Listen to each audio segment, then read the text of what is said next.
Bob Trev, é muito bom ter você aqui. Tenho lido sua revista Freedom's Ring já faz algum tempo e quero lhe dizer que Deus o levantou, irmão, para um tempo como este.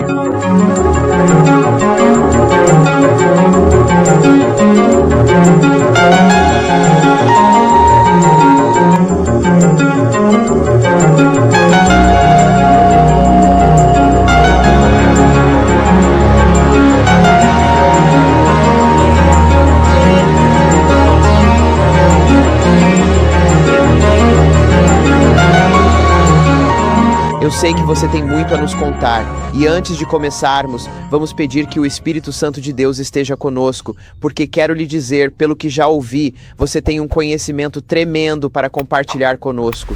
Então vamos pedir que o Espírito Santo de Deus esteja conosco agora mesmo. Você se ajoelha comigo? Querido Pai Celestial, eu oro para que o Senhor esteja com meu irmão Bob Trim. Querido Pai, eu te agradeço por tê-lo levantado para um tempo tão crítico como este na Igreja Adventista do Sétimo Dia. Toca os lábios dele com uma brasa viva daquele altar agora, querido Pai, enquanto ele nos traz a mensagem, as revelações que ele encontrou acontecendo não só no mundo, mas também na Igreja, e como isso conduz à profecia do tempo do fim.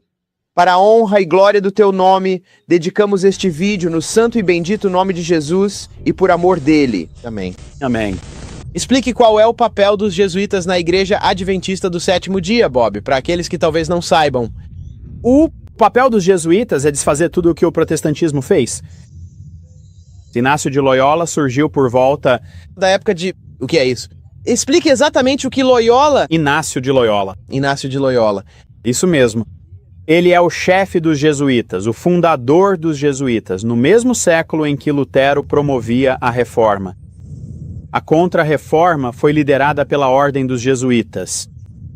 Agora isso vai se relacionar, e acho que queremos analisar isso um pouco mais adiante, John, isso vai se relacionar com o misticismo que está sendo introduzido em nossas igrejas atualmente e com a real introdução dos exercícios espirituais dos jesuítas. Mas eu gostaria de abordar isso um pouco mais tarde, com mais profundidade. Então você vê... Não estamos lidando apenas com celebração, estamos lidando com programação neurolinguística. Certo. Então tudo isso vai se encaixar. Isso é emocionante. Tá. Veja a pesquisa que você fez, Bob. Tudo está interligado com a nova era também. Mas agora, vamos continuar no nosso caminho de analisar a cronologia, John, isso é muito significativo. Agora, eu gostaria de destacar um ponto aqui deste livro que é muito significativo. Na verdade, eu encontrei este livro porque estava andando por uma livraria. E repare neste livro, promovendo a unidade, temas no diálogo luterano-católico. Eu simplesmente abri o livro e vi aqui, na página 58, uma discussão sobre o livro de Rainer e Frey.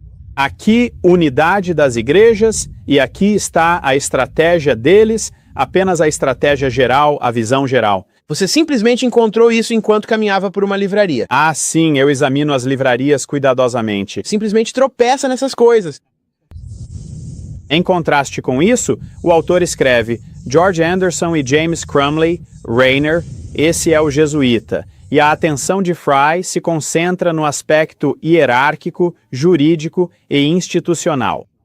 Então, eles estão interessados em promover a unificação das igrejas, utilizando os padrões hierárquicos nas igrejas, a dimensão institucional disso e o aspecto jurídico. A unificação é vista como ocorrendo de cima para baixo. Então você pega os de cima primeiro e isso vai filtrando para os escalões mais baixos da igreja, dos níveis mais altos para os mais baixos. Talvez a indicação mais vívida disso seja quando eles argumentam que os protestantes, em geral, são tão passivos em sua participação na igreja quanto os católicos. E, portanto, pode-se esperar que sigam seus líderes na união com Roma. Agora, depois de ler essa afirmação, eu soube que precisava conseguir o livro do Rainer. Então eu encomendei. E aqui está o que Rainer diz sobre esse mesmo assunto. O que ele está discutindo é sua preocupação sobre como os líderes das igrejas terão autoridade suficiente para trazer seus membros de volta à comunhão com Roma. Ele dedica várias páginas a isso porque está preocupado que possa haver a possibilidade de que uma parcela suficiente do protestantismo vital permaneça como resíduo nessas igrejas. Isso se levantará e se oporá à reunificação com Roma. Pode ter certeza que sim. Mas ele acha que tem uma solução aqui. E aqui está o que ele diz.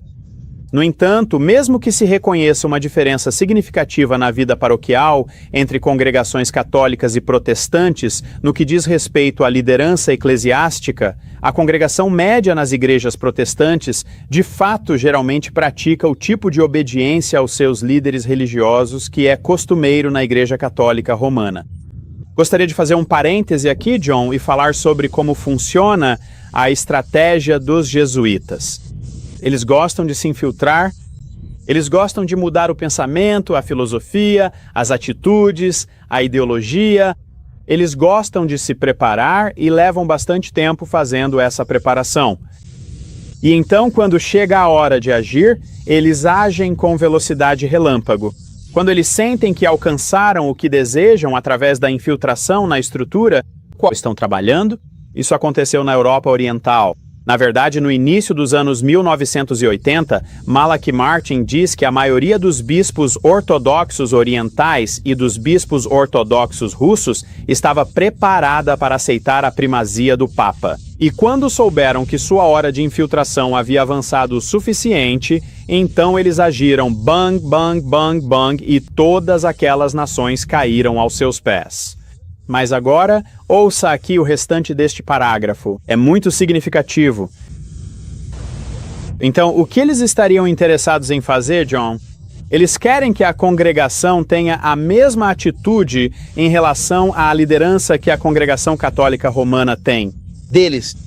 Portanto, não se deve superestimar o perigo de uma rebelião popular contra as decisões dos líderes eclesiásticos em relação à unificação.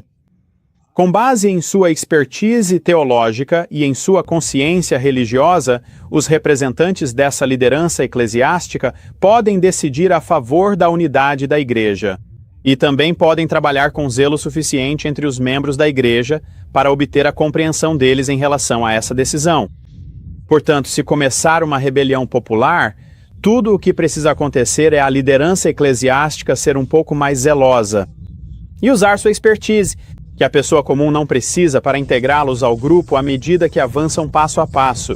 E eu digo o seguinte, é um processo gradual. Sim, nós vimos isso. Processo.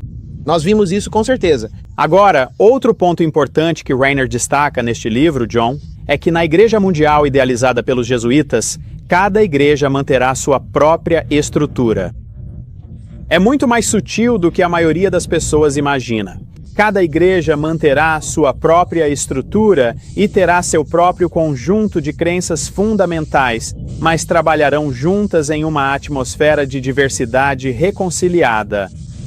E elas acabarão sendo levadas a reconhecer o serviço petrino do papado como sendo o garantidor do amor, da unidade e da ortodoxia. Os ministérios serão integrados ao trabalharem juntos no mesmo tipo de programa. E estamos vendo esse tipo de coisa acontecendo no nível local em nossa igreja. Bem, isso que você está nos mostrando é incrível e é algo bem pesado, sabe? Algo profundo. E o nosso pessoal provavelmente vai ter que assistir a esses vídeos mais de uma vez. Eu mesmo tenho que assisti-los várias e várias vezes. Eu recebo cartas o tempo todo de pessoas dizendo: assisti a sua fita NLP 10 vezes. E se eles tiveram que fazer isso para absorver todo o material que temos, só posso imaginar como vão precisar pegar esses vídeos e assisti-los repetidas vezes para realmente assimilar tudo o que estamos tratando aqui. Aqui está algo que acabamos de receber pelo correio. É realmente impressionante. No dia desta gravação, isso acabou de chegar pelo correio justamente esta manhã. Serei muito honesto com você, não tive muito tempo para mexer nisso. Eu só folheei rapidamente antes da gravação. Vou mostrar para você pela primeira vez. Isso é da Andrews University. É o anuário deles, o Joker, que mostra as fotos de todos os alunos.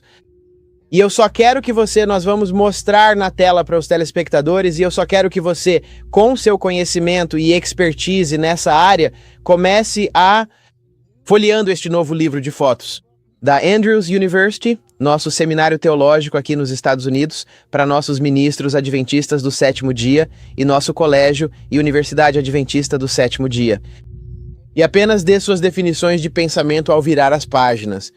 Depois, temos ouvido e estudado sobre o que temos falado até agora, como esse tem sido o plano do catolicismo, para trazer todas essas igrejas, especialmente a Igreja Adventista do sétimo dia, de volta ao domínio católico. E eu quero ver o que você acha deste livro de fotos, deste sujeito, deste anuário. Acho que aqui, na Andrews University, ele é chamado de cast. Diga-nos o que você acha disso. John, esta é uma das coisas mais impressionantes que já vi. Eu ouvi falar sobre isso antes de vir. Aqui é a primeira vez que vejo. Primeiro, hoje é a primeira vez que vejo isso. E toda a arte do livro é descaradamente, até mesmo, qual seria uma palavra melhor do que descarado? É incrivelmente romano-católica. Primeiro de tudo aqui, bem na página de título, temos os dois dedos do Papa, o sinal papal que Ellen White condenou totalmente. Sim! E então temos a imagem, aparentemente, da Virgem Maria. Está na mesma postura em que a Virgem Maria é caracteristicamente retratada com um halo. E então você passa por algumas páginas do fotos. E depois temos outra figura, uma figura medieval com uma espécie de auréola na cabeça. E você passa por mais algumas imagens. E você tem um monge com a coroa raspada, pensativo, com uma auréola ao redor da cabeça. Ora, Bob, o que teria levado a Universidade Andrews a publicar essa aberração? Sabe o que eu acho que é, John? Penso que foi a mesma coisa que levou Malachi Martin a escrever seu livro. Eles estão tão confiantes agora que estão sendo ousados. Culpa. Audacioso. O plano da Igreja Católica Romana para dominar este planeta deixou de ser um segredo ou algo furtivo. Está aberto. Está ali à vista de todos, tal como em Mein Kampf com Hitler.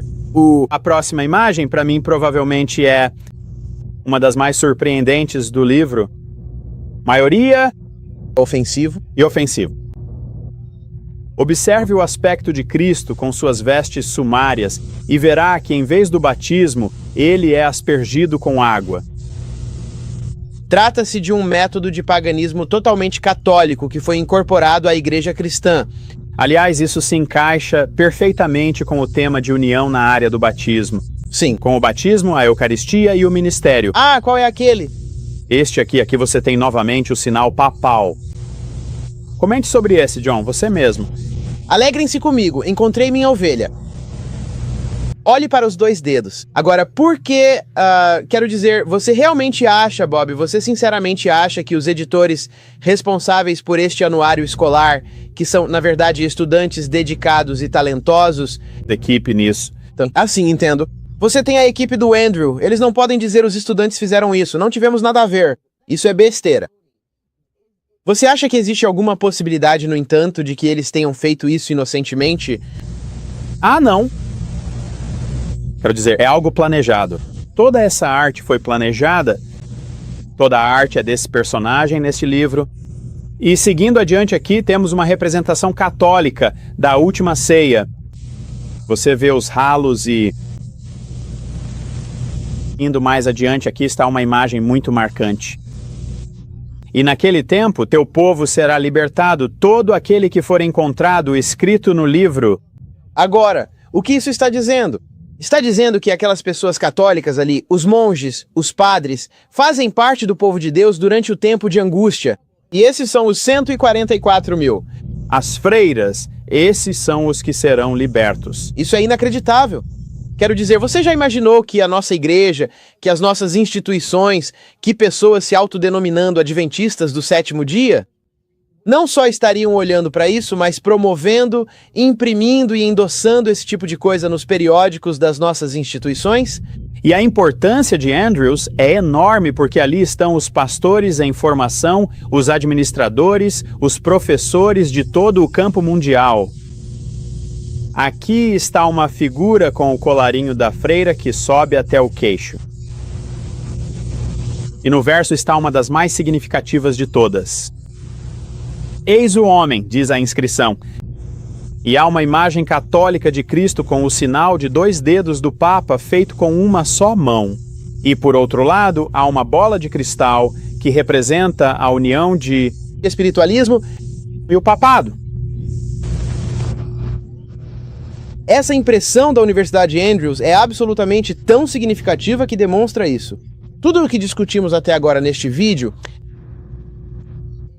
está sendo promovido por nossa liderança adventista do 7º dia, por nossas instituições e até mesmo por nosso seminário teológico que está formando nossos ministros.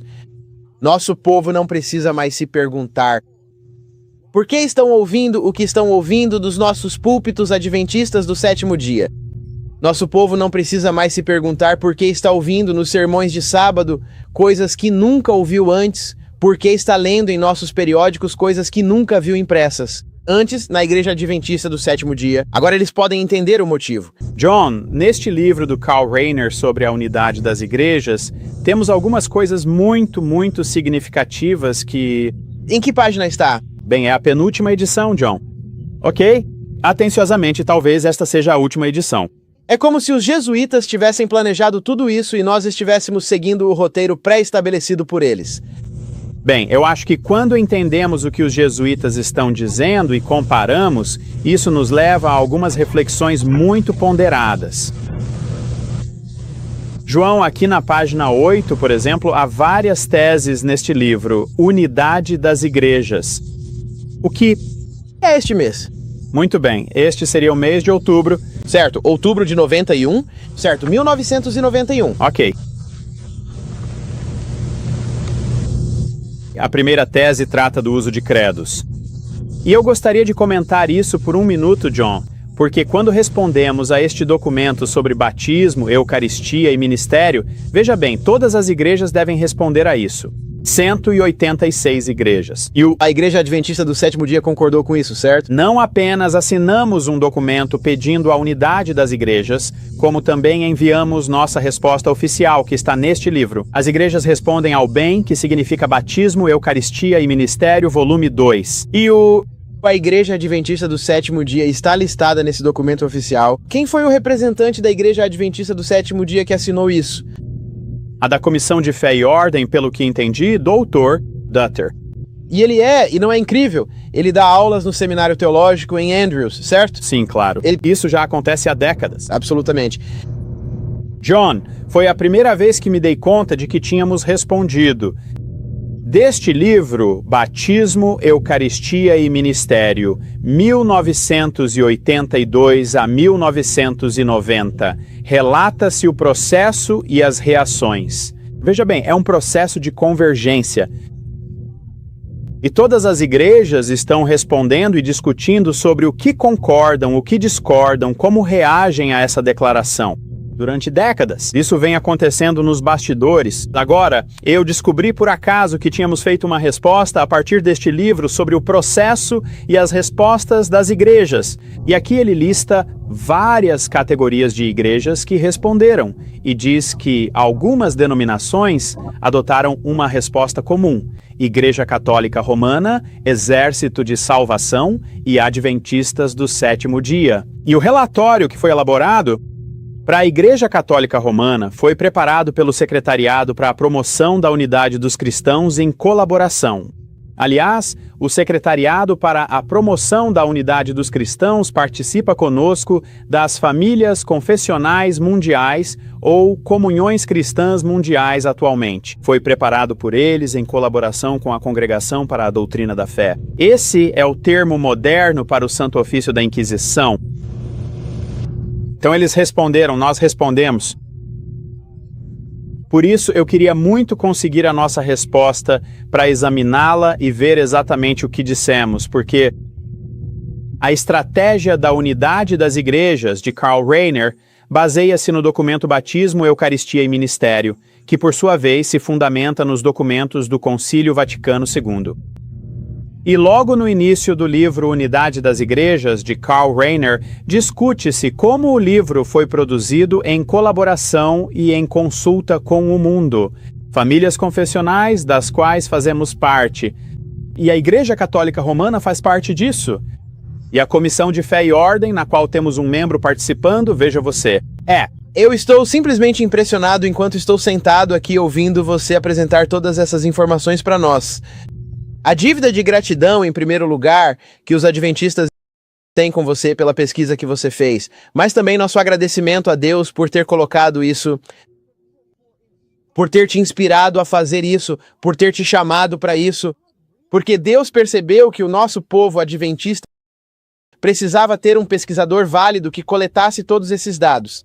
E nós temos estado envolvidos nesse movimento ecumênico e nesse unir e apertar as mãos do poder romano, e trazendo o catolicismo romano diretamente para dentro da Igreja Adventista do Sétimo Dia. E isso já vem acontecendo há anos. E como todo esse movimento de celebração foi calculado e planejado, e estamos seguindo uma agenda pré-estabelecida.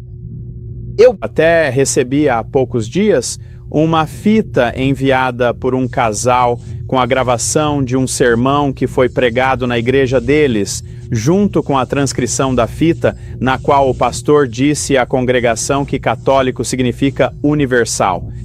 Portanto, vocês são católicos, adventistas, e ele disse mais especificamente, vocês são católicos romanos. E eu ouvi isso com meus próprios ouvidos na fita. E este é o Ministério Adventista do Sétimo Dia? Sim, diretamente do púlpito, em um sábado de manhã.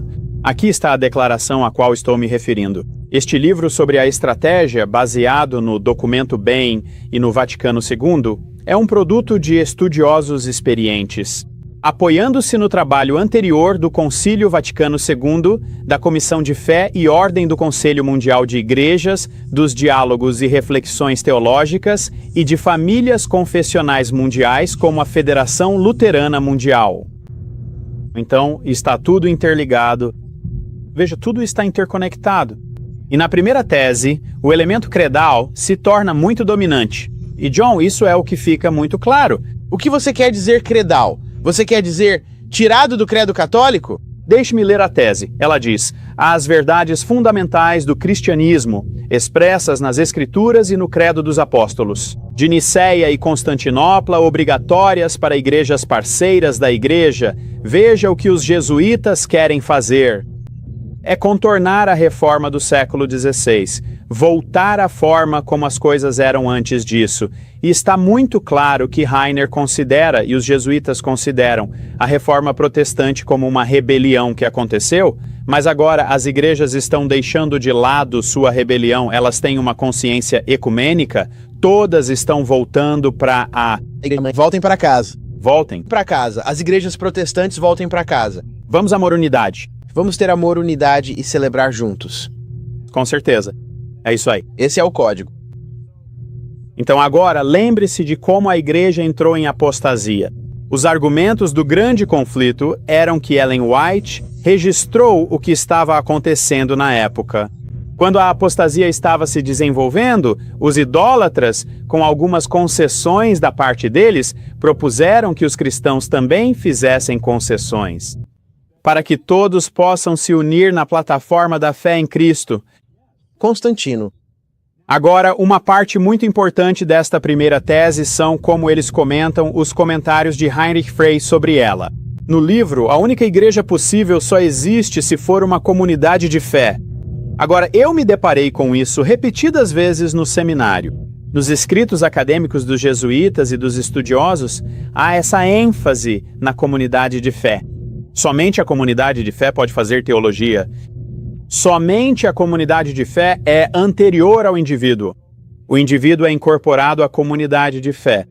O que eles fazem é pegar a reforma protestante do sacerdócio de todos os crentes e inverter completamente.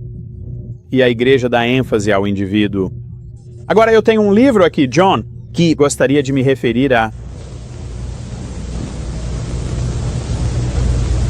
É um livro escrito por um jesuíta de Notre Dame. Sim, aqui está. O que ele tinha a dizer? Esta é Mackenzie. E a igreja, de forma essencial, transmite a palavra de Deus ao indivíduo. Portanto, veja bem, se for esse o caso, então a igreja está acima da palavra. Sim. A notícia sai da igreja. Portanto, a igreja tem prioridade sobre a palavra. E se você não aceita a palavra da igreja, então você é uma pessoa que causa divisão. E você está em apostasia. Você está em apostasia e você é um herege. É exatamente isso. Sim. E então você vê, qual é o conceito protestante? O conceito protestante é que a palavra tem preeminência. Amém. A igreja deve estar em submissão à palavra. Sim, sim. E a mensagem da palavra chama a igreja à existência. Foi assim que o nosso movimento começou. É por isso que somos protestantes. Isso. Porque não aceitaremos a interpretação da igreja sobre a palavra. Nós somos o sacerdócio de todos os crentes que são capazes de se manter firmes por conta própria espiritualmente. Foi isso que Martinho Lutero disse. Foi isso que deu início a tudo isso. John, quero abordar algo aqui antes de avançarmos muito.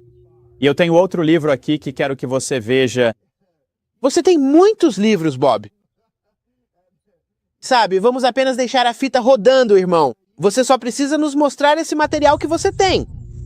Este é um livro de um dos jesuítas mais proeminentes, John Courtney Murray, da Sociedade de Jesus. Nós sustentamos essas verdades, reflexões católicas sobre a proposta americana. Agora, o que esse jesuíta faz? E ele é muito inteligente e perspicaz. Se você conhece algum jesuíta que não seja, quero dizer, esses caras são mestres no que fazem. O que este livro faz, John, é atacar as bases da filosofia sobre a qual nossa Constituição está fundamentada. E ele ataca John Locke. Agora, John Locke propôs o conceito da lei natural, sobre o qual repousa nosso conceito de direitos humanos inalienáveis, direitos naturais. Ele ataca isso e diz que isso é egoísta. E o que precisamos é da lei natural católica romana, na qual ele faz uma distinção clara entre a lei natural de John Locke e a lei natural católica romana. Agora, a lei natural católica romana... Natural. Foi isso que Clarence Thomas disse durante todas as audiências, foi isso que eu ouvi repetidamente, essa lei natural. Do que ele estava falando? Que lei natural é essa que Clarence Thomas estava seguindo? Sobre o que você está falando? Quem a desenvolveu ao seu ápice foi Tomás de Aquino, o maior teólogo sistemático que a Igreja Católica já teve, e ela se baseia na República de Platão. E o que isso significa, basicamente, John, é que esse homem está atacando os fundamentos protestantes. Veja, no pensamento protestante, a prioridade da consciência em submissão direta à palavra e a Jesus Cristo assume precedência. E o conceito do sacerdócio de todos os crentes era tão poderoso, e a experiência dos reformadores foi tão forte no movimento puritano, que o governo teve que se moldar a isso. As igrejas tiveram que se moldar a isso. Como Ellen White diz, os pais peregrinos que vieram para cá fundaram uma nação sem um rei e uma igreja sem um papa, porque a consciência individual era suprema. Agora, se o protestantismo vital desapareceu, e essa supremacia da consciência individual em relação a Deus, se foi, a lei natural pode entrar em cena. Porque na lei natural, o indivíduo se submete à ordem imposta pela igreja e pelo Estado. Então, essa lei natural, em que o nosso novo juiz da Suprema Corte, Clarence Thomas, acredita, tem uma orientação católica. É uma lei católica. E quando ele falava sobre lei natural, ele estava falando sobre um princípio romano católico. Bem, eles estão estudando esse livro em universidades católicas. Esse é o pensamento católico. Esse é o plano católico para minar e destruir nossa Constituição. Mas o motivo pelo qual aponto isso, John, é porque esse ataque jesuíta à primazia da consciência individual é tão amplo e de longo alcance que está atingindo todos os aspectos da nossa sociedade, assim como da nossa igreja. E o que estamos enfrentando em nossa igreja agora é... Qual conceito será supremo? A palavra será suprema e a consciência individual estará em submissão a essa palavra, que é o protestantismo, de acordo com o capítulo de Ellen White sobre o protesto em Spira. A consciência está acima da igreja? Ou será uma situação em que a igreja domina a consciência e a consciência tem que se submeter à estrutura da igreja? E estrutura governamental? Essa é a luta acontecendo na Igreja Adventista entre as conferências oficiais e os ministérios independentes. Os ministérios independentes pedem que estude por si. É o conceito protestante de fazer a sua própria leitura e pesquisa e de se sustentar espiritualmente por conta própria. E a conferência está dizendo, apenas confiem em nós. Continue acompanhando a conferência. A igreja está passando por um período de transição e a igreja é a conferência. A conferência é a igreja. Confie em nós. Se precisar souber algo, a informação publicada no Union Paper ou na Adventist Review. Basta confiar. É isto. Agora entendi. É a luta entre o protestantismo e o catolicismo romano em nossa igreja. A Igreja Adventista do Sétimo Dia. E essa é a luta entre os ministérios independentes e a conferência. É o princípio do protestantismo versus o catolicismo. Você percebe que durante todo o tempo em que estivemos nessa luta, eu nunca havia percebido isso? Era simplesmente protestantismo entre catolicismo. Quer dizer, pode parecer elementar e simples para você, mas preciso ser totalmente honesto. Esta é a primeira vez que realmente entendi isso. Considerando o que era, estávamos lidando com o protestantismo e o catolicismo. Exatamente. Entre os ministérios independentes e as conferências organizadas. Uma é a pessoa se sustentar por si mesma espiritualmente e a outra é confiar na igreja. E é uma batalha feroz, acredite em mim. Inacreditável. É uma batalha feroz.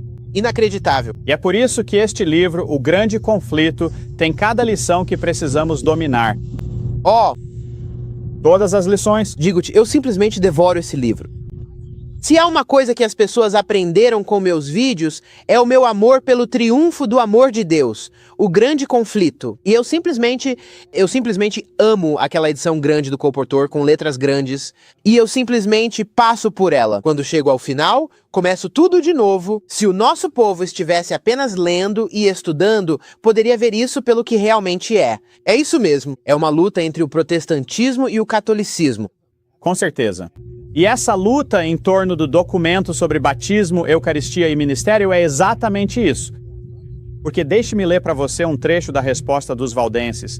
Você conhece os antigos valdenses? Ah, sim. Eles responderam a isso. Agora, eu não acredito que eles deveriam estar nesse processo, assim como nós também não deveríamos. Mas eles se destacaram por rejeitarem a premissa básica do documento bem, enquanto nós fomos mencionados nos materiais publicados pela Comissão de Fé e Ordem neste livro. Fomos destacados como uma das igrejas mais afirmativas ao expressar nossa apreciação para a Igreja Católica Romana. Para os documentos sobre batismo, eucaristia e ministério. Sim. Nós, assim como a Igreja Católica Romana, fomos mencionados aqui pela nossa apreciação. É por isso que temos os católicos romanos vindo às nossas sessões da Conferência Geral em Indianápolis, discursando para o grupo e sendo recebidos. E por que estamos simplesmente mimando os católicos romanos, porque somos uma das igrejas protestantes que mais rapidamente estende as mãos ao poder romano? É absolutamente inacreditável. A igreja está passando por um período difícil. Você leu aquele artigo na revista recente que tinha a foto do navio na capa? Foi escrito por Roger Kuhn? Quem escreveu isso? Ou o artigo sobre, ou talvez fosse Robert Olson, sobre como a igreja está passando por isso, tentando distorcer os escritos de Ellen White, mostrando que a conferência é a igreja, temos que permanecer com a conferência. E o nosso povo simplesmente aceita isso. Você sabe por quê, Bob? Eles não estão estudando. Você tirou as palavras da minha boca. Eles não estão estudando. Nosso povo não está estudando. Nenhum de nós, eu acredito, entende a gravidade dessa questão, porque o plano de Satanás, de acordo com o grande conflito, é afastar as pessoas do estudo por si mesmas e fazer com que coloquem sua confiança em pastores, professores, teólogos e líderes da igreja. Cegos guiando cegos. Ela nos alertou, está lá. Mas os valdenses, o que eles disseram? Eles tinham a crítica mais forte de todas as igrejas. Entre esse grupo de comentários críticos, os mais fortes vêm das igrejas valdense e metodista na Itália. O sínodo deles aponta, junto com diferenciações e observações afirmativas, que o bem, cito, indica uma convergência em uma direção sacramental e clerical. É disso que estamos falando. O que é o oposto da direção para a qual o Evangelho chama a igreja em seu testemunho no mundo. E que, cito, este documento ecumênico centraliza a fé, a comunhão e o testemunho cristão, não em Deus e no Evangelho, mas sim na Igreja como uma estrutura sagrada que possui e oferece garantias das atividades do Espírito através de um grupo dotado de poderes sacerdotais, mediadores e representando o divino. E essa é exatamente a luta em que estamos agora. Você continua se referindo a este volume bem. Ok, este é o volume 6. Isso inclui a resposta da Igreja Católica. Agora isso tem a resposta dos adventistas. Isto. Certo, agora, o quê? Acabei de notar que eles têm essas 3 linhas onduladas. Quem são esses? Acha que essas 3 linhas onduladas nas imagens têm algum significado? As respostas. As respostas das igrejas ao documento. Das igrejas ao Vaticano II? Em essência, o documento sobre batismo, eucaristia e ministério com base nisso, impresso pelo Conselho Mundial de Igrejas. É impresso pelo Conselho Mundial de Igrejas. Você acha algum significado nessas 3 linhas onduladas em esses documentos? O que você vê nisso, John? Eu vejo algo que se parece muito com o nosso novo folheto de arrecadação. É mesmo? Há 3 linhas onduladas quase em toda a arte em cada página do novo folheto de arrecadação que será usado na campanha de arrecadação deste ano. Existem 3 linhas onduladas. E então chega ao final, onde se transforma em uma única linha ondulada. Agora, você consegue ver alguma coisa nessas 3 linhas onduladas de apóstata, protestantismo, catolicismo e espiritualismo? Bem, sei que a Babilônia tem 3 partes. E então, no final, tudo se resume em uma única linha, onde são reunidos os 3 elementos. 3 espíritos imundos, semelhantes a rãs, que se juntam num só no final do folheto. É surpreendente. E vejo essas mesmas 3 linhas onduladas em todas essas coisas. Essa informação é do Conselho Mundial de Igrejas. Eu vejo isso aqui. Isso está até mesmo no documento bem. É a primeira vez que você percebe isso? Isso. Eu não percebi. Isso Não.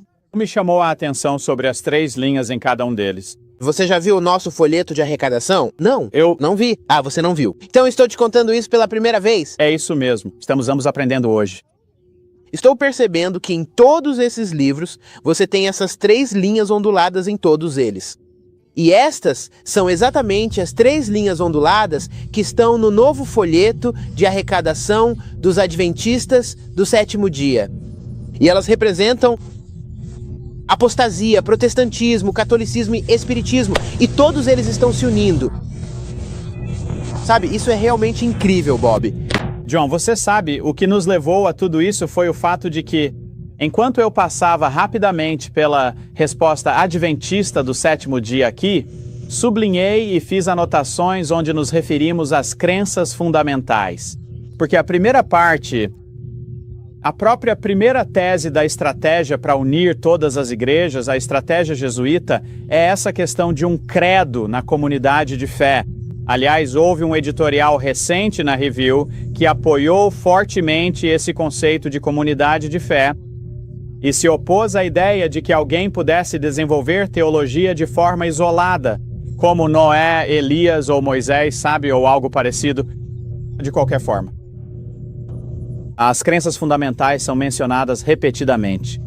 Não há uma única citação direta da Bíblia ou do espírito da profecia em nossa resposta. A única que nos focamos é o nosso credo. Crença? Adotamos algum credo, Bob? Bem, de facto, absolutamente. Absolutamente. E isso está nos editoriais das resenhas. Nós temos Estabelecido um credo e isso se tornou o nosso documento de fé.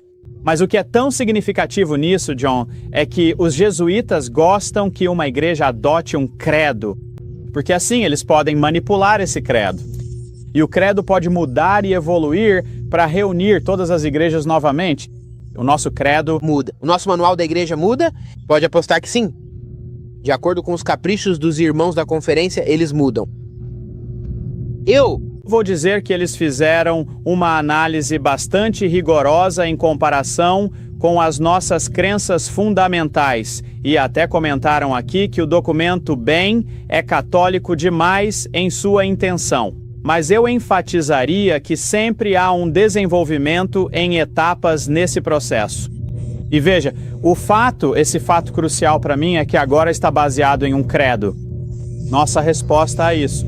Primeiramente, não deveríamos estar nesse clima, no processo do ecumenismo de forma alguma. Em segundo lugar, o fato de que agora estamos fundamentando nosso argumento em um credo que está mudando constantemente. Bem, Em primeiro lugar, John, o assunto dos rumores é interessante. Na Inquisição, os rumores populares eram usados como base para prender pessoas e arrastá-las para dentro da Inquisição. O uso de boatos e propaganda foi empregado contra Martinho Lutero. E eu gostaria de compartilhar com vocês um trecho da História da Reforma escrita por Daubigny. Ellen White adorava esse livro. Sim, ela e James liam por horas todos os sábados à tarde. Então eles usaram essas mesmas táticas contra Martinho Lutero. Bem, isso me faz sentir melhor. Bem, aqui está a situação, sabe? O estilo se encaixa. Apresentou Lutero a Cristo. Certo, ele foi quem o trouxe para... Mas agora, à medida que a pressão aumentava sobre Martinho Lutero, algo aconteceu com Staupitz. Alguns de seus amigos pareciam inclinados a recuar. Staupitz, a quem ele designava como seu pai, parecia abalado. O Papa o havia acusado e Staupitz havia declarado sua disposição de se submeter à decisão de sua santidade. Temo, escreveu Lutero para ele, que ao aceitar o Papa como juiz, você pareça me rejeitar e também as doutrinas que tenho defendido. Se Cristo te ama, ele te forçará a revogar sua carta. Cristo é condenado, despido e blasfemado.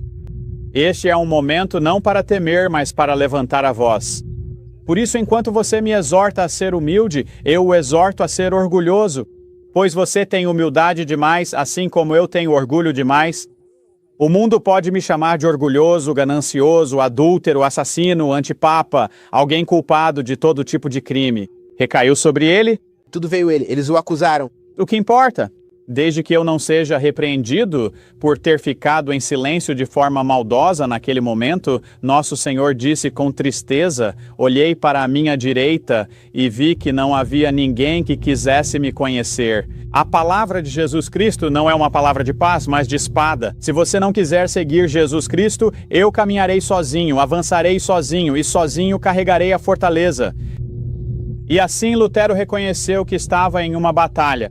Eles usam propaganda e guerra de boatos contra ele para tentar destruí-lo. Na verdade, Daubigny dedica grande parte do seu tempo a isso. É uma tática antiga Mas vá em frente, John. Bem, isso é incrível. Que esse homem responsável por moldar o relacionamento inicial de Martinho Lutero com o Senhor e estabelecer Lutero na fé, acabou se voltando contra ele, disse que ele tinha ido longe demais, o acusou de todos esses atos traiçoeiros e voltou em direção a Roma. Bem, John, outra coisa. Martinho Lutero foi acusado de dividir a igreja justamente no momento em que ela precisava estar unida. Os turcos estavam batendo as portas de Viena. Eles haviam varrido o norte da África e subido até a Espanha. Eles ameaçavam a própria existência da cristandade. E as pessoas foram até Lutero e disseram: o que você está fazendo dividindo a igreja com sua doutrina justamente nesta hora crítica, quando precisamos da unidade da igreja acima de tudo? E Martinho Lutero disse: nossa segurança está na obediência à palavra. Amém. E você sabe, foi o mesmo com os valdenses. Eu tenho um folheto em casa, no qual a Igreja Católica Romana acusava os valdenses de serem contrários à unidade da igreja. E isso é algo muito comum. E aqui está também um argumento que é usado. Aqui estava Miltitz, que tentava conquistar Martinho Lutero, com uma abordagem muito gentil, com uma repreensão muito atenciosa e conciliadora, tentando sufocar a reforma pela bondade logo no início. Meu caro Martinho, disse o camareiro do Papa em um tom bajulador, eu pensei que você fosse um velho teólogo que, sentado tranquilamente à lareira, estava às voltas com alguma mania teológica. Mas vejo que você ainda é um homem jovem e está no auge da vida. Você sabe, continuou ele, assumindo um tom mais grave, que você afastou todos do Papa e os aproximou de si? Você estava me dizendo antes, Bob, que isso não é apenas uma tática da guerra moderna e que podemos voltar no tempo. Explorar isso, mas que também é incorporado pelo Pentágono, pela CIA. Como tudo isso se conecta? Gostaria de saber. Eu quero dar uma olhada nisso daqui a pouco. Ok. Eis aqui, prosseguiu o núncio, dizendo que, acreditando ter preparado a mente de Lutero, continuou: cure a ferida que você mesmo infligiu à igreja e que só você pode sarar. Cuidado, disse ele, deixando escapar lágrimas. Cuidado para não provocar uma tempestade que causaria a destruição da cristandade. A destruição da igreja! Precisamos fazer alguma coisa. A declaração de Perth. E agora que li sobre como os presidentes de conferência e presidentes de união não estão satisfeitos com a declaração de Perth, e eles querem até que coloquem mais força e rigor nela, que nos citem pelo nome e digam o que estamos fazendo. E estão realmente ficando veementes contra os ministérios independentes que ousam revelar ao nosso povo adventista o que realmente está acontecendo na igreja. John, é interessante que Hitler compreendia o uso da propaganda de forma muito poderosa. Na verdade, desde a época de Marx e Engels, na estratégia moderna, no estudo da estratégia moderna, a guerra é concebida, antes de tudo, como sendo diplomática. É como o que o núncio estava fazendo com Lutero. Guerra diplomática, guerra ideológica, guerra de propaganda, guerra econômica e o uso militar só como último recurso. Você pode até olhar para a Guerra do Kuwait como exemplo disso, mas aqui está o que Hitler disse. Ele disse que, no futuro, o papel da preparação de artilharia para um ataque frontal será assumido pela propaganda revolucionária. Ele explicou que dessa forma conquistaria a visão do inimigo antes que seus exércitos precisassem disparar suas armas. Como alcançar o colapso moral do inimigo antes mesmo de a guerra começar, esse é o problema que me interessa. E assim Hitler estava interessado em como destruir as defesas morais do inimigo usando propaganda, para aniquilá-los psicologicamente, para aniquilá-los moralmente. E aqui temos publicado no Freedom's Ring, em nossa última edição, de novembro-dezembro, um esboço de curso do Pentágono que foi usado para treinar oficiais militares latino-americanos sobre a utilização e contenção de boatos, como usar boatos para destruir o inimigo. E cópias deste e de outros cursos ministrados na Escola das Américas, na zona do Canal do Panamá, também apareceram na revista jesuíta Diálogo Social, publicada na cidade do Panamá. Portanto, este é um curso, e temos aqui o esboço de como utilizar boatos para destruir o inimigo. Uma fórmula interessante nele é PR igual a I vezes A. O poder do boato, PR, é igual a I, a importância do tema ao qual se refere, vezes A ambiguidade presente. Portanto, o objetivo do curso é ensinar a dinâmica do procedimento para disseminar boatos. Agora estamos vendo um tremendo bombardeio de artilharia. Você sabe, no final da Segunda Guerra Mundial, os russos, quando começaram seu último ataque contra a Alemanha, dispararam 1000 peças de artilharia ao mesmo tempo, numa manhã cedo. E agora estamos em um tremendo bombardeio de artilharia de propaganda. Isso não vai parar agora. Vai continuar. Vai aumentar até que o povo de Deus se torne objeto de execracal universal. Isso mesmo. Temos que calcular o custo, como Jesus disse. Calcule o custo e veja se você está preparado. E quero dizer a você, essa declaração de Perth é o primeiro grande salva de bombardeio da liderança denominacional contra os ministérios independentes. Um ataque realmente organizado, calculado, orquestrado, como aquelas 1000 peças de artilharia dos alemães de uma só vez. Este é o deles, e é só o começo, pessoal. É só o começo. Eles estão começando a perseguição intensa aos ministérios independentes. Porque ousamos acordar os santos adormecidos na Igreja de Deus e mostrar a eles as coisas que vêm acontecendo há anos, bem debaixo do nosso nariz. E ninguém sabia disso. E louvado seja Deus por Ele ter levantado homens como você para fazer a pesquisa e revelar ao povo de Deus o que está acontecendo. E eu quero te dizer, quando o nosso povo vir essa pesquisa que você fez, Irmão Bob, eles têm que fazer uma de duas escolhas, ou o protestantismo ou o catolicismo. É nisso que tudo se resume. Ou você aceita o protestantismo ou aceita o catolicismo. É isso. É isso. E o protestantismo, em última análise, se resume às mensagens dos três anjos? Absolutamente. Em verdade. Como se sabe, um dos métodos de disseminação, segundo este curso, é a utilização de agentes. E diz que os rumores surgiram dentro do grupo a partir de amigos na região afetada. E eles o criarão por meio de perguntas que insinuam suas respostas. E eles incentivarão os simpatizantes a disseminar histórias e a distorcê-las. E em um estado de confiança amigável, eles espalharão os boatos. Confiança amigável. Isso tem algo a ver com PNL? Conquistar a pessoa para o seu lado? Acompanhamento? Espelhamento? Visualização? Você sabe todas essas diferentes técnicas ensinadas na PNL, como conquistar uma pessoa para o seu lado, entrar na mente dela e fazer com que ela pense do seu jeito e chegar a... Tudo se encaixa, John. Tudo se encaixa. E o que o diabo quer alcançar é, com um golpe fulminante, cortar pela raiz a tentativa de um reavivamento da piedade primitiva. Exatamente o que Satanás faz. É isso que Satanás está tentando fazer. Esse é o propósito do movimento Celebration. O propósito do movimento carismático, do falso reavivamento, do movimento carismático católico. Tantas coisas estão vindo à minha consciência enquanto converso com você. Isso pode parecer elementar e eu fico meio receoso de dizer, mas este é o... E acho que eu sempre soube disso. Mas talvez esta seja a primeira vez que eu junto tudo e verbalizo. Perceber isso. O movimento Celebration nega totalmente a mensagem dos três anjos. E o movimento Celebration foi organizado e formulado para contrariar a pregação da mensagem dos três anjos. Exatamente. E John, a tese número 2 da estratégia jesuíta é que nada pode ser rejeitado de forma decisiva e confessional em uma igreja parceira, se isso for dogma vinculativo em outra igreja parceira. Você entende isso?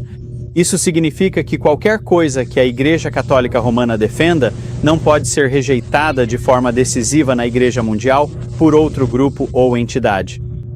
Você não pode condenar a guarda do domingo, entende? A Eucaristia, nada disso. Tudo isso faz parte da estratégia para a futura Igreja Mundial. Bob, isso está começando a me ocorrer agora. Algo que venho dizendo em cartas para a nossa comunidade já faz algum tempo, mas agora, à medida que começo a assimilar todas essas informações que você está nos trazendo aqui, está ficando tão claro que, se formos pregar a mensagem dos três anjos ao mundo, os leigos é que terão que fazê-lo. Nossa denominação, nossa liderança e nossa igreja não vão pregar a mensagem dos três anjos ao mundo. Nós paramos de fazer isso há anos. E se formos e eles também não só não vão pregar a mensagem dos três anjos, como já pararam de fazer isso há anos. Mas mesmo que não vamos pregar, eles agora formularam uma estratégia para esmagar a pregação da mensagem dos três anjos e para anulá-la. Não apenas eles não estão pregando, mas agora trouxeram a celebração que atinge diretamente o cerne e elimina a pregação da mensagem dos três anjos. Então, além de não quererem pregar, eles também não querem que nós, os leigos, preguemos. E é disso que se trata a celebração. E por isso, o que o povo de Deus, o povo adventista, deve fazer é levar a sério, formulando nossos próprios planos, pelo poder do Espírito Santo, para pregar a mensagem dos três anjos ao mundo. Somos nós que teremos que fazer isso. Somos nós aqueles a quem Deus está chamando para pregar a mensagem dos três anjos ao mundo. Exatamente. E nossa arma é a arma da verdade e do Espírito Santo. Só podemos usar as armas do céu. E se começarmos a usar as armas do inimigo, passamos para o campo dele. Então, a piedade prática é tão crítica e que tenhamos o verdadeiro Espírito de Cristo. Agora, é muito interessante que, ao comentar sobre essa tese de que ninguém condena nada que esteja em outra igreja, Karl Rahner diz, e esse é o raciocínio dele, que se encaixa exatamente com o que o Grande Conflito diz. Ele afirma que ninguém pode mais depender apenas do seu próprio estudo para formar suas conclusões e sua visão de mundo. Citação: como indivíduo, torna-se cada vez mais impotente. É preciso depender cada vez mais do conhecimento dos outros, que já não se pode mais assimilar ou verificar por si mesmo. Em outras palavras, temos que depender das autoridades eclesiásticas. E ele aponta o Santo Ofício da Inquisição, a Sagrada Congregação para a Doutrina da Fé, como sendo o único órgão que pode se aproximar desse tipo de competência para lidar com isso. Aliás, John, enquanto você falava, eu me lembrei disso. Uma das estratégias de Karl Rahner em seu livro é que a liderança eclesiástica de cada igreja é responsável por manter a disciplina em suas próprias fileiras, ao longo do caminho Em direção à união com Roma. manter a disciplina, livrar-se dos dissidentes e daqueles que são divisores. E se você perceber, isso aconteceu justamente nos últimos anos. Eles adicionaram a cláusula ao seu documento credal, o Manual da Igreja, que dá outro motivo para a disciplina eclesiástica, que é ser divisivo. Isso nunca fez parte do credo da Igreja Adventista do Sétimo Dia antes, até recentemente, porque eles queriam uma forma de excluir e se livrar dos ministros independentes. Isso tudo está no direito canônico, John. Exatamente. Vem do direito canônico. Explique para eles o que é o direito canônico. O direito canônico é o católico. Artigo: a instituição católica do direito. Esta lei natural, esta lei católica. Deixe-me pegar uma cópia para você, John. Ok. Então, o direito canônico é a lei católica. E quando eu percebi, e as pessoas precisam, você precisa garantir que as pessoas entendam. Porque eu sei, ao longo do Freedom's Ring, você se refere ao direito canônico. E elas precisam entender que, quando você diz direito canônico, está se referindo à lei católica. Ah, com certeza. Isso foi promulgado por João Paulo II em 1983, o Código de Direito Canônico. E neste livro, no final, você tem a sequência dos julgamentos sobre o direito canônico. Agora, esse é um outro assunto, John, que espero que, se tivermos tempo, possamos abordar. A diferença entre o direito canônico romano católico e o common law inglês, no constitucionalismo americano. Todo o nosso sistema jurídico que temos na América se baseia no direito canônico inglês. O common law, que lutou contra o direito canônico ao oferecer salvaguardas e garantias para o povo da Inglaterra e, posteriormente, da América. Por exemplo, sob o direito canônico, você poderia ser preso no meio da noite sob suspeita por causa de um boato. O juiz pode tomar a decisão de mandar prendê-lo por conta própria. Você pode ser preso no meio da noite. Sua família não sabe para onde você foi. Você está na prisão, pode ser julgado pelo juiz em segredo e executado em segredo. Ninguém nunca sabe o que aconteceu com você. Ocorreu na Idade das Trevas? Na Idade das Trevas, Sim. ora, segundo o direito consuetudinário inglês, em primeiro lugar, se alguém vier e o levar embora no meio da noite, sua esposa pode obter um mandado de habeas corpus para exigir que o carcereiro mostre o motivo pelo qual você está na prisão. Aqui está o corpo, sabe? Você traz o corpo para fora da prisão. Aqui está o motivo pelo qual ele está lá. E então, as acusações precisam ser feitas em público por um acusador, o juiz é imparcial. Há um júri composto por seus pares que decide se você é culpado ou inocente. E então o juiz imparcial aplicará a sentença. E em toda a nossa Declaração de Direitos existe a defesa contra o direito canônico católico romano. Agora, é por isso que, com a nova Suprema Corte, que foi colocada nessa posição por meio da questão do aborto, e isso já é um outro assunto, John, ficaríamos aqui por dias. O novo judiciário e os novos aspectos executivos e legislativos do nosso governo estão todos tendenciosos. Agora, numa direção em que estamos voltando no tempo e caminhando de volta para o direito canônico, até mesmo em decisões como Arizona v.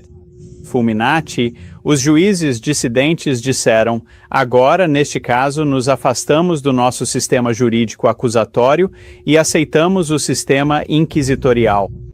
Porque agora confissões forçadas podem ser aceitas em tribunal. Bem, John, voltando um pouco a algumas das perguntas anteriores, o direito canônico declara no cânon 1311: a Igreja tem o direito inato e próprio de coagir ou forçar membros ofensores dos fiéis cristãos por meio de sanções penais. E o cânon 13.12, número 2, diz que a lei pode estabelecer outras penas expiatórias, que privam um crente de algum bem espiritual ou temporal e são consistentes com o fim sobrenatural da igreja. Então, o cânon 1331, número 1, diz que uma pessoa excomungada está proibida, primeiro, de ter qualquer participação ministerial na celebração do sacrifício eucarístico, ou em quaisquer outras cerimônias de culto público. Número 3, de exercer quaisquer cargos, ministérios ou funções eclesiásticas, ou de praticar atos de governo.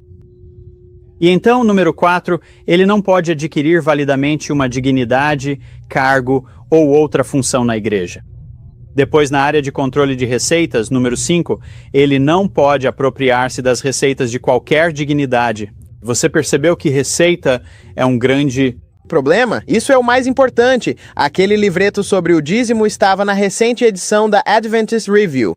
Qualquer dignidade, cargo, função ou pensão na igreja. Cânon 1333, número 4, uma suspensão proibindo alguém de coletar receitas, estipêndios, pensões ou qualquer outra coisa do tipo. E então há punições para quem viola a unidade, veja. Ofensas contra a religião e a unidade da igreja. Cânon 1364, número 1, com a devida consideração ao cânon 194, número 1. Número 2, um apóstata da fé, um herege ou um cismático incorre em excomunhão automática. Então veja, se você é um herege ou cismático, incorre em excomunhão automática. Número 2, se houver contumácia prolongada, ou seja, falta de submissão, ou se a gravidade do escândalo justificar, outras penalidades podem ser acrescentadas, incluindo a demissão do estado clerical. Cânon 1369, pessoa que utiliza exibição ou discurso público, escritos publicados ou outros meios de comunicação social. Blasfemar, prejudicar gravemente a moral, expressar ofensas contra a religião ou a igreja, ou incitar ódio ou desprezo contra a religião ou a igreja. Deve ser punido com uma pena justa. Ora, é interessante que os primeiros cristãos eram chamados de inimigos da raça humana. Tácito registra isso para nós em seus anais. Como o motivo pelo qual as pessoas foram queimadas, na época de Nero, isso se devia ao fato de a população os considerar como pessoas que odiavam a raça humana. Então, o que estamos vendo no fim dos tempos é uma situação em que a mente não regenerada vai enxergar os fiéis como sendo odiadores e por não acompanharem o amor e a unidade. Depois há uma seção sobre punição para ofensas contra a liderança. Título 2, ofensas contra as autoridades eclesiásticas e a liberdade da igreja, cânon 1371.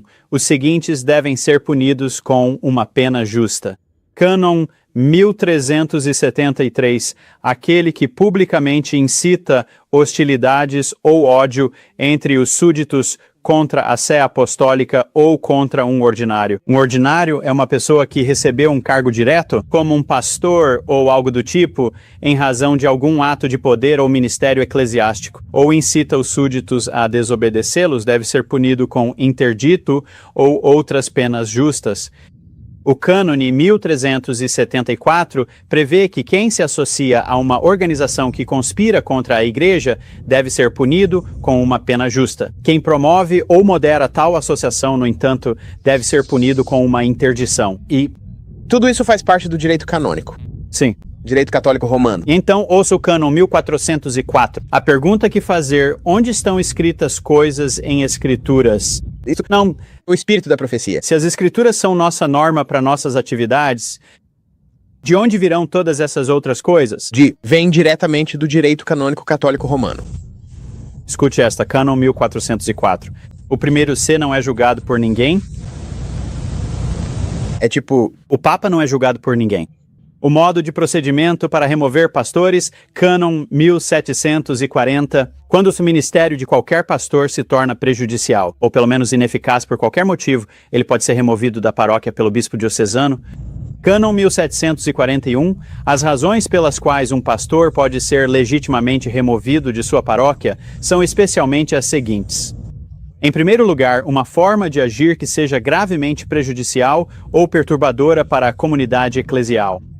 Portanto, se um pastor age de forma a perturbar o restante da comunidade eclesiástica, isso justifica removendo-o de sua paróquia. Como mostrar todos os pastores que foram treinados em hipnose. Certo, claro. Cânon 1742. Este cânone exige que o bispo convença paternalmente o pastor a renunciar ao pastorado dentro de um prazo de 15 dias. Depois de ter explicado para a validade a razão e os argumentos para a remoção. Cânon 1744, número 1. Se o pastor não respondeu dentro do período de tempo mencionado, o bispo deve repetir o convite, estendendo o prazo disponível. Número 2. Se o bispo tem prova de que o pastor recebeu o segundo convite, mas não respondeu, e se o pastor se recusa a assinar, sem dar motivo, o bispo deve emitir o decreto de remoção. E Cânon 1745, se o pastor se opõe à causa alegada para a remoção e aos seus motivos, o bispo deve, número 1, convidar o pastor a organizar suas contestações à remoção. Em um relatório escrito, após ter inspecionado os autos e também apresentar provas em contrário, se as tiver. Número 2, considerar a questão com os mesmos pastores em comissão, ou seja, número 3, determinar se o pastor deve ou não ser removido e prontamente emitir um decreto sobre o assunto. Cânon 1747, número 1. O pastor removido deve evitar exercer o ofício de pastor, desocupar a casa paroquial, entregar os bens paroquiais àquele a quem o bispo confiar a paróquia. Apenas algumas das leis do cânon Canônicas. Estamos seguindo a lei canônica da Igreja Católica Romana à risca. Bem, o que vai acontecer, John, é que na nova ordem mundial, à medida que Roma assumir o controle, de acordo com Apocalipse 17, eu acredito que veremos a completa substituição da nossa Constituição pela lei canônica. Ellen White diz que todo princípio republicano e protestante da nossa Constituição será repudiado.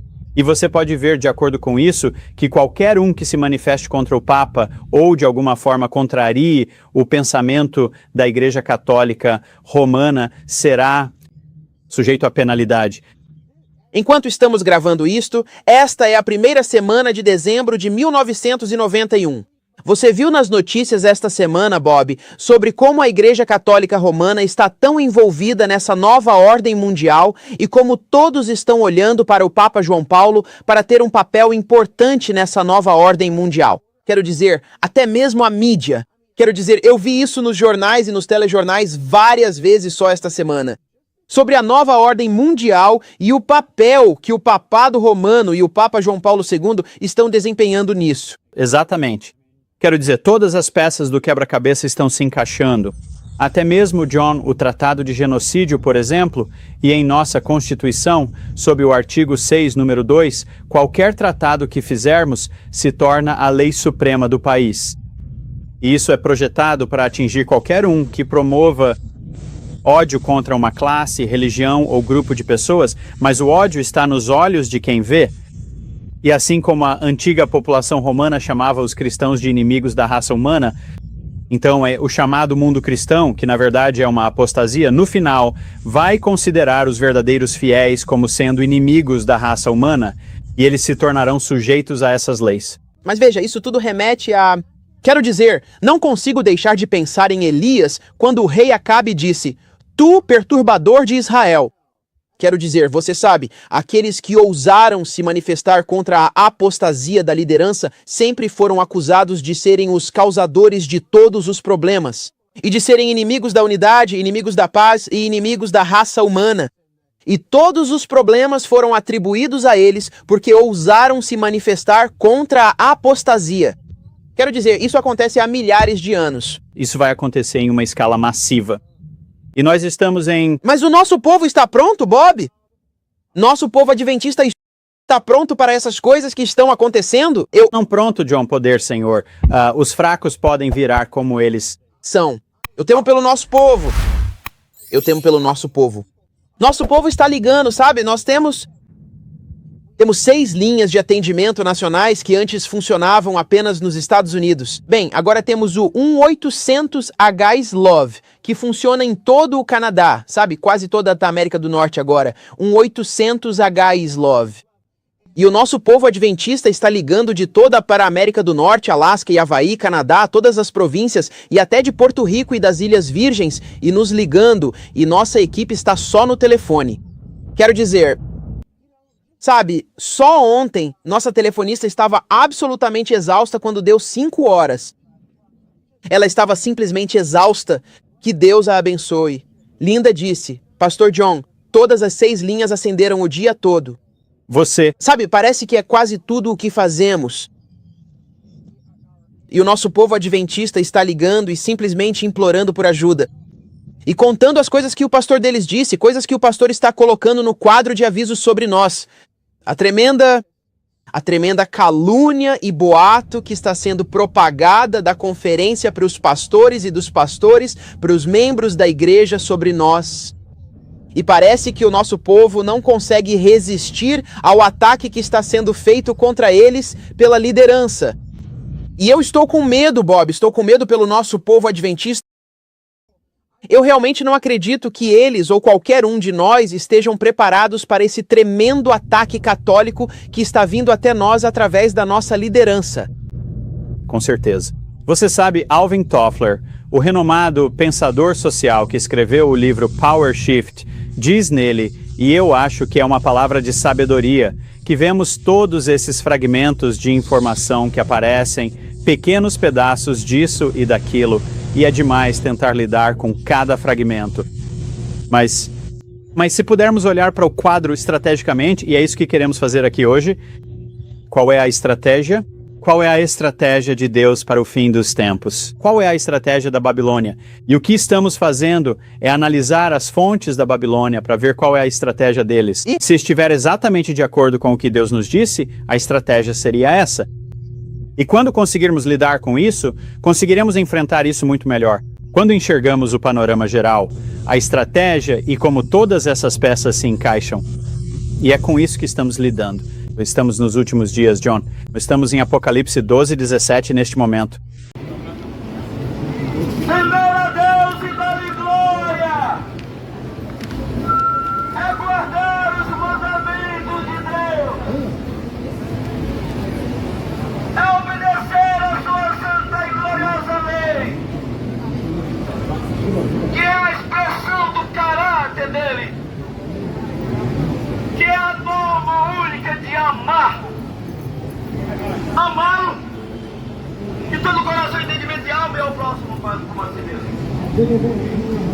Esta lei, os 10 mandamentos, esta lei de amor, está no livro de Êxodo, capítulo 20, no versículo 3 a 17. O primeiro mandamento da lei de amor de Deus é: não terás outros deuses diante de mim. O segundo mandamento da lei de amor de Deus é: não farás para ti imagem de escultura, nem de coisa que está no céu, nem na terra, nem debaixo das águas. Não te prostrarás diante delas, não as adorarás, não prestarás culto a elas. E o salmista diz, o Salmo 115, as imagens de escultura têm boca, mas não falam, têm ouvidos, mas não ouvem, têm as mãos, mas não apapam, têm os pés, mas não andam, têm os olhos, mas não veem. E semelhante a elas são aqueles que anunciarem. O terceiro mandamento da lei de Deus diz: não dirás o nome do teu Deus em vão, porque Deus não será por inocente o que disser seu nome em vão.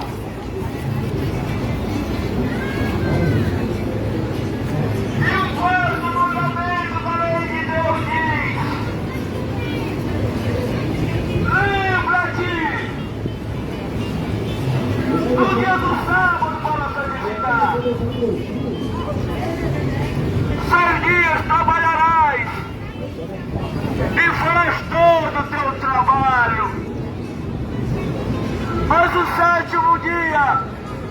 sábado do Senhor teu Deus.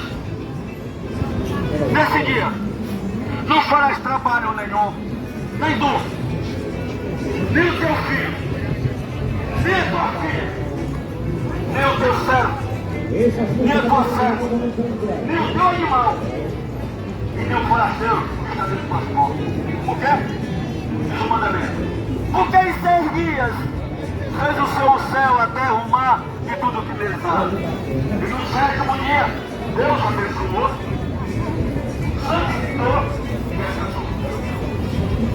É o memorial da criação. Depois que há 6 dias, tudo, o 6º dia, o 7º dia, a pessoa se transformou. Está lá em Gênesis, capítulo 2, versículo 3.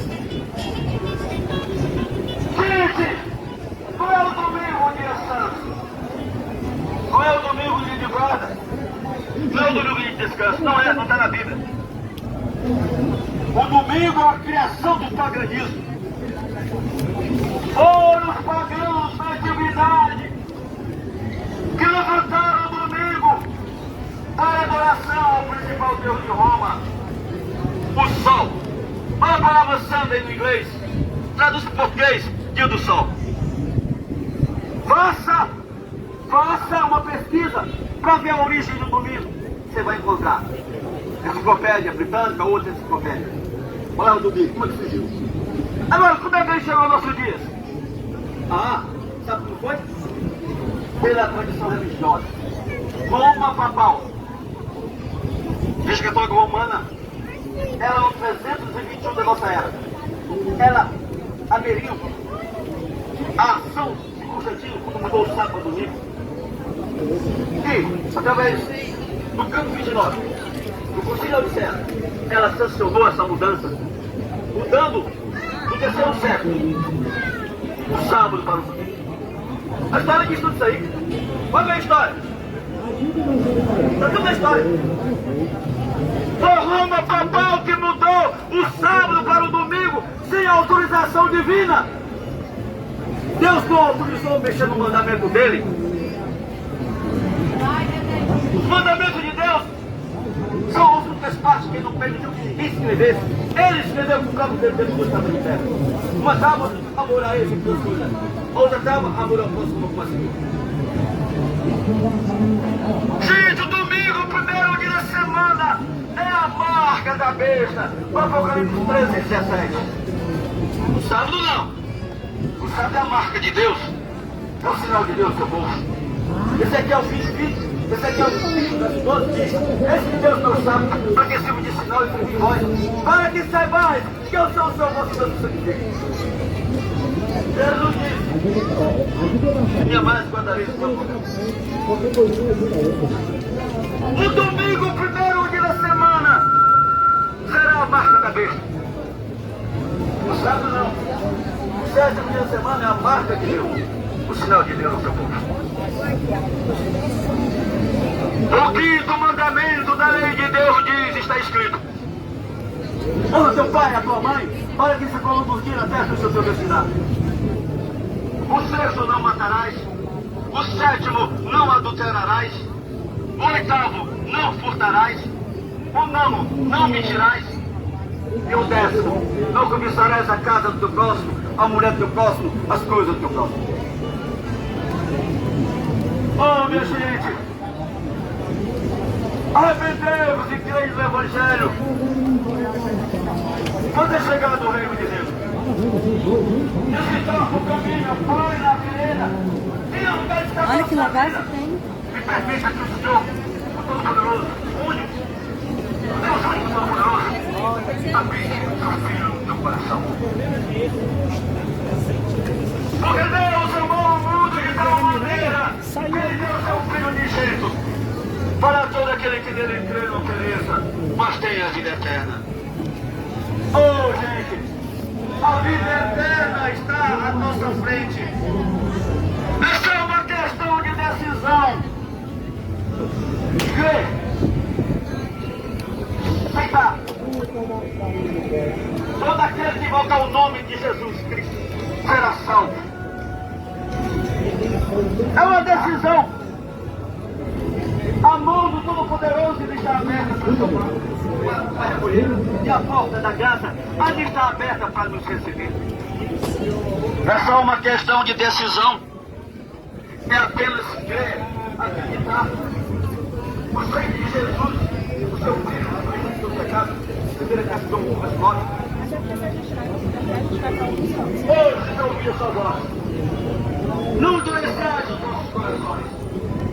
Busquei o Senhor quando se foi achá-lo e voltai e encontrei-lo. Porém, quando prego o Evangelho, não vejo como me orgulhar, pois a mim é imposta a obrigação de proclamar. Ai de mim, se não anunciar o Evangelho. Eu vi outro anjo voar pelo meio do céu, e tinha o Evangelho eterno para o proclamar aos que habitam sobre a terra e a toda nação e tribo e língua e povo, dizendo com grande voz: temei a Deus e dai-lhe glória, porque é vinda a hora do seu juízo, e adorai aquele que fez o céu e a terra e o mar e as fontes das águas.